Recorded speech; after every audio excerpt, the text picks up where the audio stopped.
So this is my first attempt at a YouTube and Uber Eats video, so bear along with me as I stumble and fumble along here.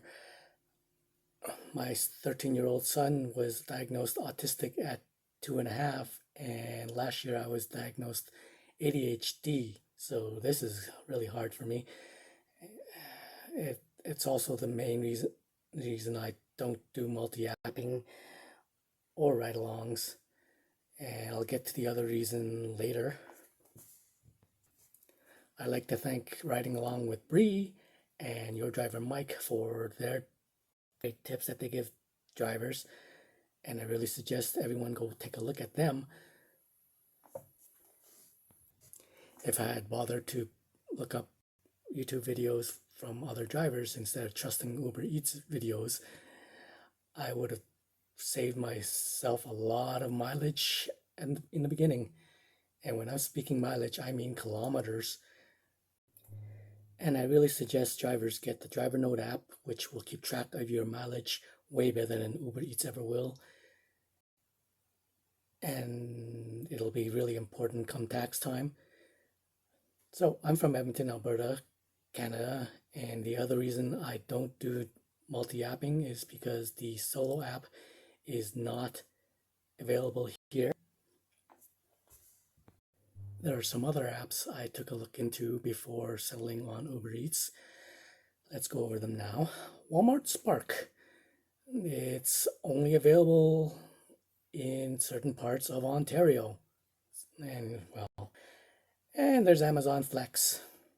I used to drive for an Amazon delivery partner, and the way the Amazon Flex website and driver Mike describe it, you might be better off driving for a delivery partner.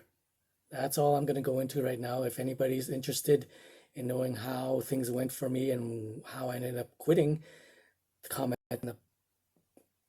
below, and if there's enough interest, I'll get a new video for that. Proxy picks. They're supposed to be available in Canada, but they allow you to register and everything until you get to the part where it asks for a security check. They don't give any option for Canadian postal codes, and the company that they employ, I tried contacting twice.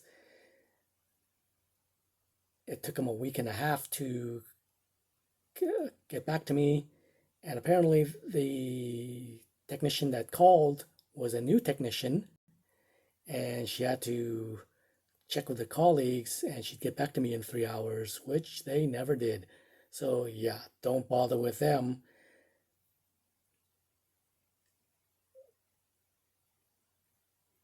Grubhub in the US is Skip the Dish in Canada. While I'm registering for Skip the Dish, partway through it asks which parts of Edmonton I want to service. Every part I choose is full and waitlisted, so good luck with that.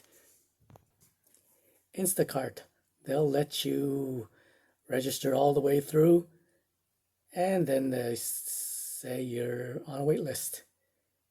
I signed up in June. I've been on a wait list ever since, so there's that. Finally, there's DoorDash. My life is complicated, and I don't really have time to schedule a time to get in with DoorDash, and I really don't want to fight with other drivers for time. So there's Uber Eats, and I'll jump in and out as best I can. Most every other app out there that's new is US only, so anybody in Canada should just not waste their time trying to find those ones. Moving right along, this is the general service map of the Edmonton area. We seem to be going out of Edmonton as well. This is southwest Edmonton, and it is huge.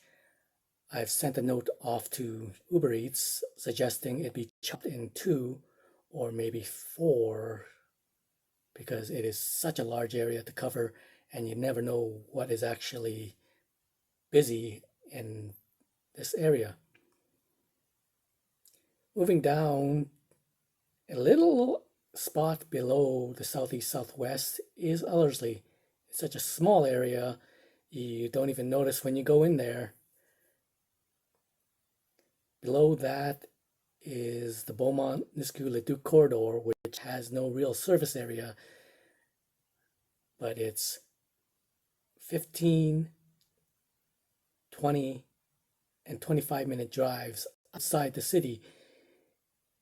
And at this point, you won't get me out there unless it's $30 to $40 to cover the gas and the drive back, since there's really nothing out there to add to it. Going north to downtown Westmount, there's a lot of traffic in the core, hard to find parking, restrictions, and paid parking with meter maids in full force pretty much.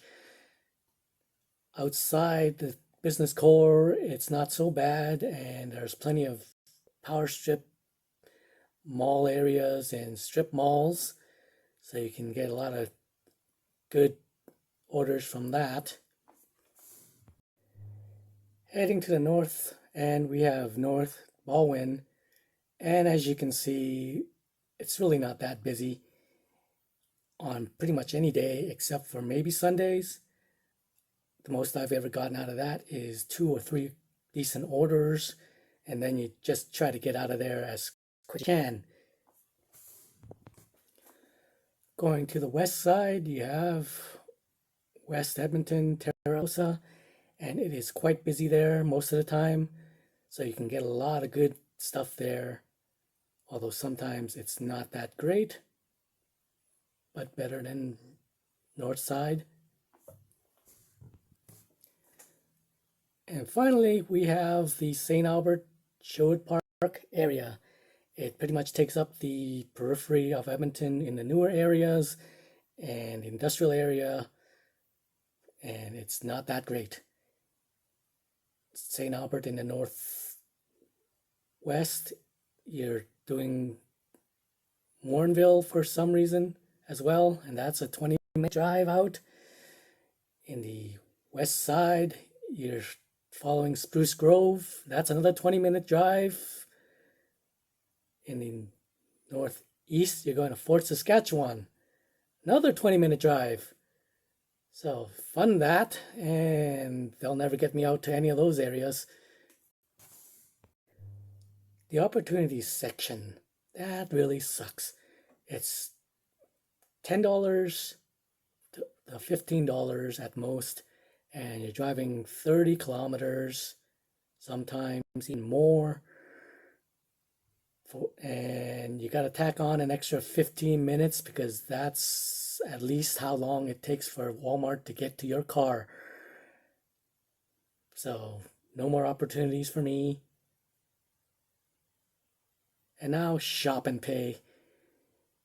I got a note from Uber about a month and a half ago, which basically says customer satisfaction is based on how much the stores can keep their stock up.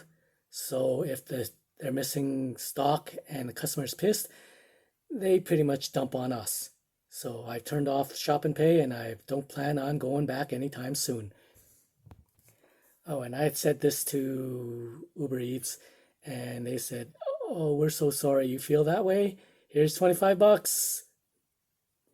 Yeah, that's great. So I found a driver mic video this past week talking about power strips and knowing your area, and I come to the realization that my immediate area really sucks. I get maybe 2 or 3 decent orders, and the rest will drag me to different areas. So at this point, if I get even a backward order, as long as it's close to being on par, I will take it to get to a new area, say downtown or the west side or even the southwest side. where all the action seems to be. It's been a really busy week for me.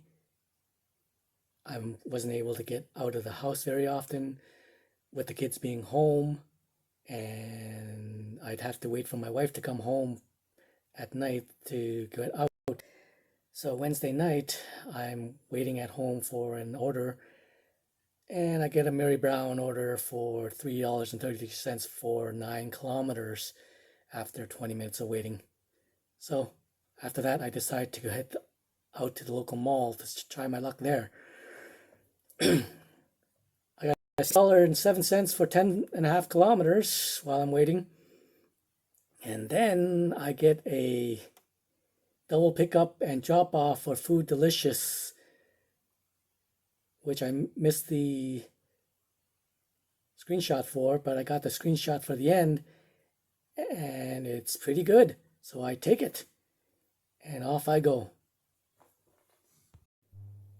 So while I'm doing my drop off for the second order, I get a new order coming in, and I couldn't get the screenshot for it, but I accepted it anyway. And then I got an add-on for the same company for an extra $5 and 1.5 kilometers. And it ended up looking like this in the end. So after I dropped off that order, I went to the nearby shopping food district to wait for another order. I get this order from Sri for $5.05 for 6.7 kilometers. No, that's a decline. And then I get this Boosted Juice order, $12.58 for 31.4 kilometers to the Duke. Yeah, the rookies can take that if they want it. So after another 10 minutes of waiting, I decide I'm going to go east home and try going through a couple of other entertainment districts to see if I can pick up anything so that I can be paid to drive closer to home. And then sort of comes in. It's all the way to the west where it's supposed to be really busy. And so I figured, why not? So I head off to Five Guys and pick up their order. It's waiting for me. I get to the second place, which is some shawarma place, and I'm standing around for 20 minutes waiting for the food. So I do the drop off and I head to Edmonton Mall and sit in the parking lot for another 10 minutes before I finally give up and head home, which is 20-minute drive, unfortunately. So all in all, I made $52 in change for 47 kilometers of driving. Not too bad, better than what I used to do. And it is Saturday morning, and I'm about to head out depending on whether my wife wants me to go with her to do some stuff or not. So I'll keep you posted. Thank you. Comments, questions, concerns, criticisms, let me know. This is all new to me.